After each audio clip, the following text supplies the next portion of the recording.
So yesterday we saw what aerial photographs are, what aerial photography is, and some basic principles and basic terms in aerial photography. We saw basic terms in photography. I would say exposure, depth of field, f-stop, diaphragm, shutter, focus. All this, some basics we studied. So today we will see some basics of photogrammetry, or basics of this process of acquiring aerial photographs. Right. So starting with some basic principles. So coming to the formal definition of photogrammetry, what is photogrammetry? So it's the process or science and technology, to be of a more specific term. The science and technology of obtaining spatial measurements and other geometrical data from photographs. And these photographs, if we are collecting from above, from a higher vantage point, we call it aerial photography, right? So the technology of obtaining spatial measurements and other geometrical data from a photograph that you have obtained. What geometrical data should we be concerned about here? What do you mean by this geometrical data? So we can measure the distances, area, elevations. All these are geometrical data that you can obtain from a photograph, right? Distance, area, elevations, etc. you can obtain from a photograph. And these data, they can be used to develop DEMS, or digital elevation models, orthophotos, thematic GIS maps, thematic maps, etc. All these can be developed based on this geometrical data and measurements that you obtain from a photograph. So that science and technology of obtaining these geometrical data or spatial measurements from photographs is called photogrammetry. So whenever you require a new photograph of an area, whenever you need to collect some remote sensing data or satellite data or aerial photograph using drones or flight plans or anything like that, if you're planning a satellite mission or photographic flight mission, there are a few items to be planned. Okay, so one of them is selecting the image scale. So a particular distance on your image is how much actual distance on the ground, isn't it? You guys, all of you did surveying and you have plotted so many things, isn't it? Chain surveying, compass surveying, everything you guys have done, isn't it? So maybe a 10 centimeter line on your sheet, A3 sheet, was maybe 10 meters on the ground, isn't it? So that ratio is called the scale, right? So first you have to select your image scale. Alright, that is the first thing that you will decide. Image scale you will select, and based on that the camera lens and formats are selected. Then the distance between the image centers are selected. I will show you what these image centers mean and why that distance between image centers are important. Then flying height, direction of the flight, spacing of the flight lines, etc. are selected. I will show you all these parameters. Then the number of images required for developing a image mosaic or a block is also specified. So all these parameters are decided when you are planning a photographic flight or satellite mission for obtaining a photograph of a area. So before coming to all these parameters, there are two types of aerial photographs. So one is a vertical photograph, another one is an oblique photograph. Uh, have you guys taken a vertical photograph? Have any of you attempted a vertical photograph? Maybe you have kept something on the table and you have tried to take a photo of it, isn't it? Maybe a document. Yes or no? You might have tried to take a photo of a document, isn't it? You hold your camera exactly above it without any tilt. What you get will be a vertical photograph, right?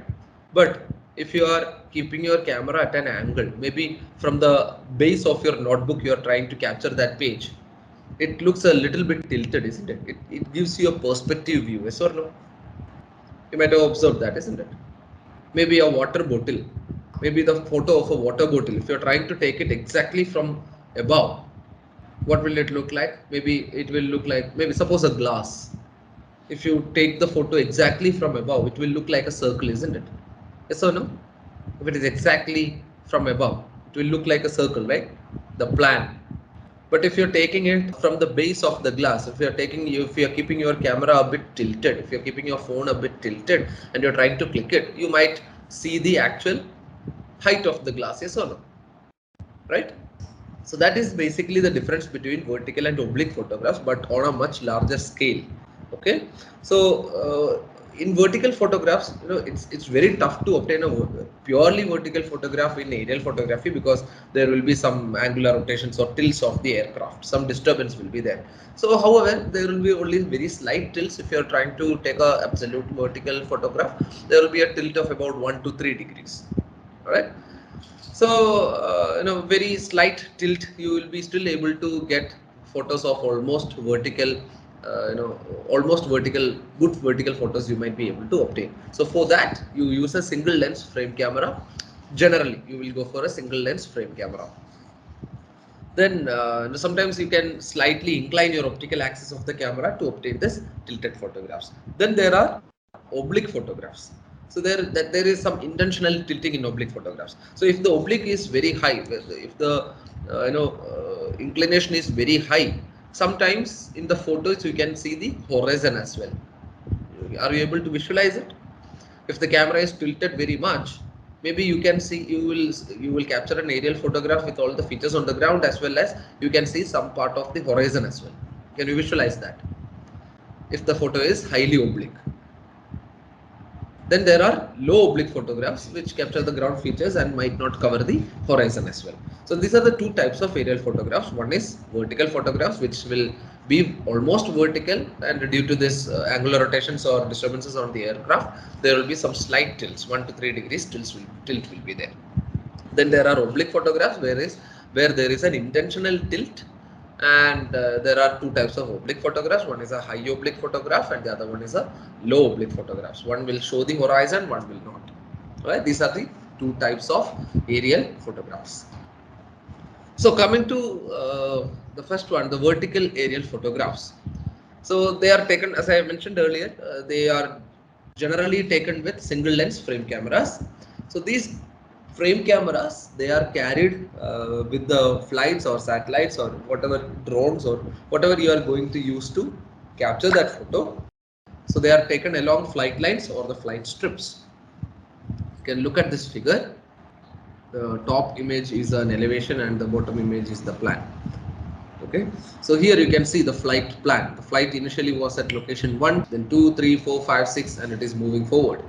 Okay, and at 1 you can see that triangle, that is the area covered on the ground, and you can 6 you can see 6 on the bottom, and the top, on the top you can see 6, that is the area covered by that particular photo, and 6 you can see on the bottom image, you can see the full image block, right? So like that, 6 images are captured here. As you can see, the flight plan you can see, and 6 images are captured here. And you can see that all these images overlap a little bit, right? All these images overlap. Why do you have to overlap these images? You call that stereoscopic overlap. Why do you have to overlap these images? You don't have to, you have to make sure that you don't miss any features on the ground, and also you have to make sure that the images are not distorted, or you don't miss any features on the ground. So you collect, provide an stereoscopic overlap for each of these images, and then later you merge these images to create your complete photo. So let us see some of the terms here. Yeah, so the first term here is a nadir line. Can you see the nadir line? Nadir line. So that is the ground trace of an aircraft. So that is a line traced on the ground directly beneath the aircraft during acquisition of a photo. Can you see that? This is the nadir line. Okay, here you can see the first dot. On the base image, you can see the dot. That is the image center of the first image. Can you see that? Did you see that? It falls in the second image that was captured. That image center of the first frame falls inside the second image that was captured. Did you see that? Similarly, image centers for all the images captured are here, and of course that image center, if you join that image centers, you will obviously get a line which represents the ground trace of the aircraft, right? So it connects all the image centers, and it is nothing but the line traced on the ground directly beneath the aircraft during acquisition of the photo. All right. Then the next term is end lap. Can you see this end lap here? It is marked here. So enlap is nothing but the overlapping of the images. So about 50% is essential for stereoscopic coverage. So here you can see the enlap. So at least 50% is essential for a good stereoscopic coverage, so that you don't miss any features and you can form the complete image without missing any features in between. Then another term is a stereo pair. Here you can see images 1 and 2 is a stereo pair, 2 and 3 is a stereo pair, 3 and 4, 4 and 5, 5 and 6, these are all stereo pairs. So they are nothing but adjacent pairs of overlapping vertical photos. Adjacent pairs of photos. They are called stereo pairs. Another term is the intervalometer.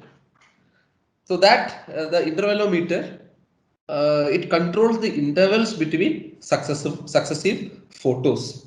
So it auto trips the camera shutter. So when the flight was at 1, the camera will the shutter will trip and it will take a photo, and it knows, the intervalometer knows the interval between successive photos. When the flight reaches the point 2, it auto trips the shutter once again, so it will take another photo. So that is called intervalometer. It's an equipment in the flight which will in the camera that will auto trip the shutter. So at 1 it will auto trip, 2, 3, 4, 5. So at specific intervals it will click the photo. Then another term is air base. Air base. Here you can see the distance, the ground distance between the photo centers are called air bases. So if you look at two images, two photos, maybe 1 and 2, the distance between the image centers of 1 and 2 is called the air base. The ground distance between the photo centers is called air base. Alright. Another term is vertical exaggeration. So that is the relief of the image object depending on the base to height ratio. What is this relief? Let's see a photo here. A relief means, when you are looking at a tall structure, suppose when you are looking at a tall structure, it will seem when you're looking at a vertical photograph, if the photograph is not exactly vertical, you will see that the top of that building is slightly displaced from the base of that building, isn't it? Yes or no? Do you agree? If the image is even slightly oblique, you can see that the top of the building is displaced from the base of the building. It will look a bit tilted, right? That is called relief displacement. Okay, that is called relief displacement. So that the relief of the image objects is called vertical exaggeration, and that depends upon the base to height ratio of the structure or the feature. We will see that vertical exaggeration and relief displacement in detail in this topic. So that is vertical exaggeration, the relief of the image objects. How much displacement is there? That basically depends upon the base to height ratio of the object. Then another term is side lap. Here you can see this was my initial flight line. The flight went like this on the first row. Then it took a U-turn. Then the second row. Then again it took a U-turn. Then the third row. Right? You can see all these rows. Just like end lap, you have something called side lap as well, so that you don't miss any features on the ground. Okay, so at least 30% of the side lap is expected. Okay, then another term is the block, the multiple strips of photos like this. There are 3 strips of photos here, right? So multiple strips of photos like this form a image block. So this, what you see is here is a image block. You have multiple strips of photos kept together. This is a image block. And the last term here is an index mosaic.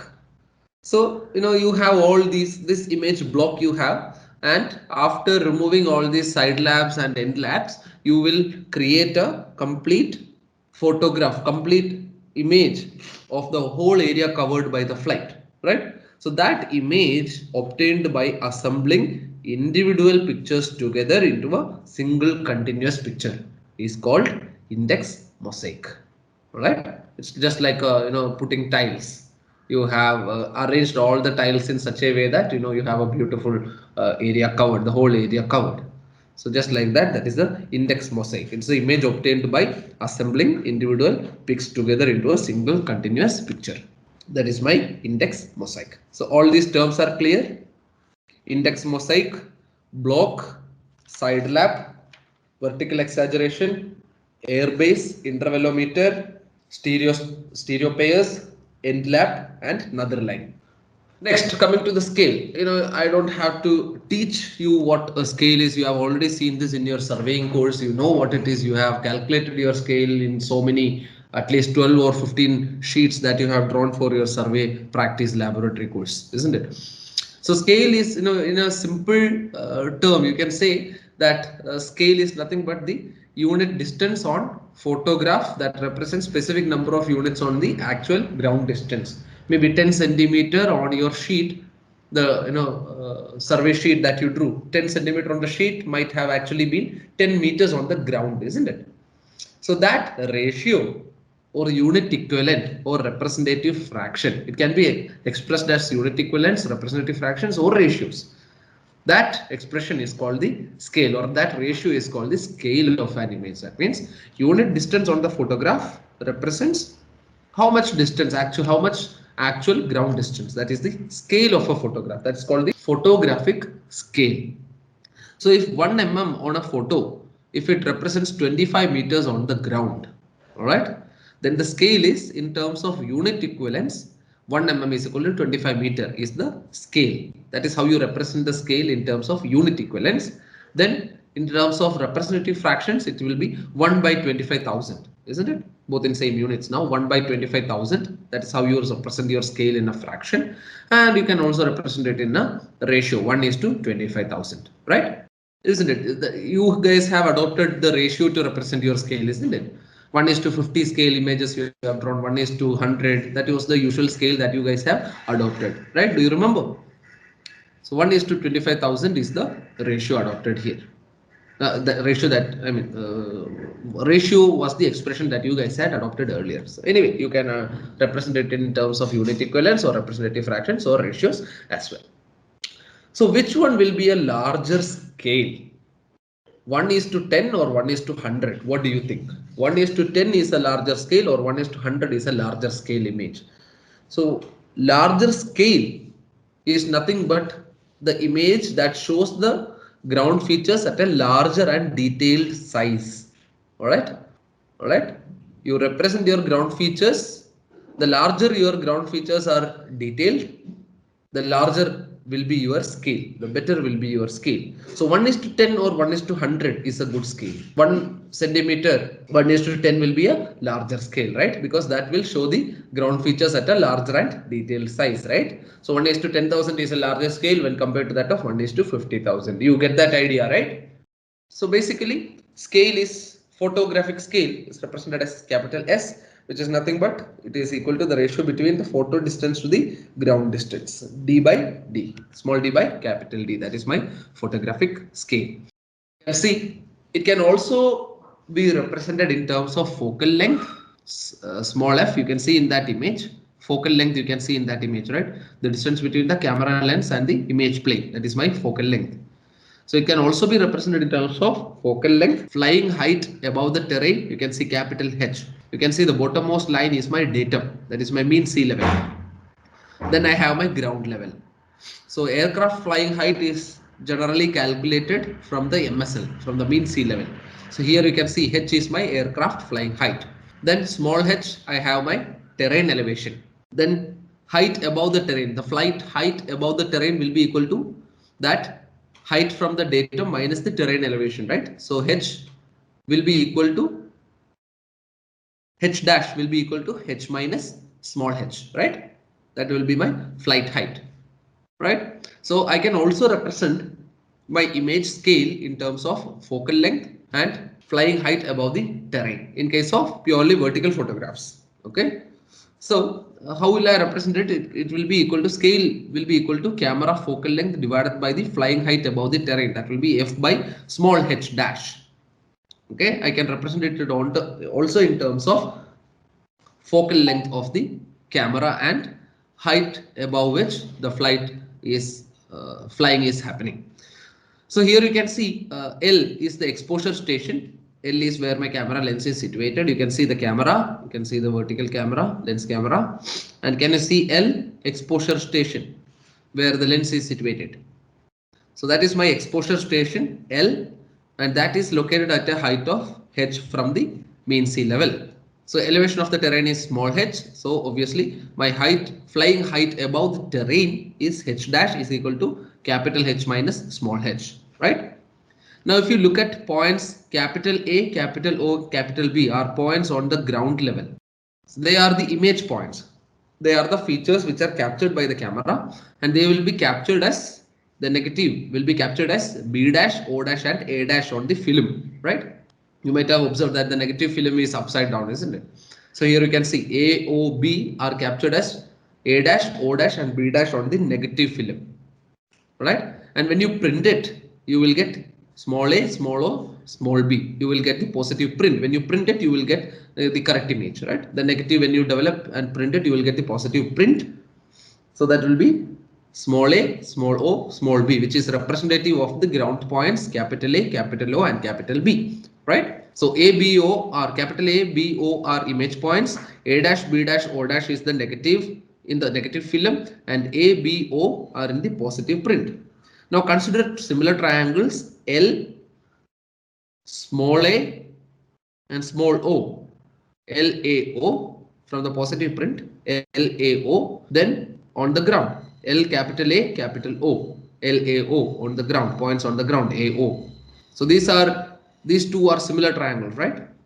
So the photo distance small a, small o, and consider distance small a, small o on the photo, and the actual ground distance capital A to capital O.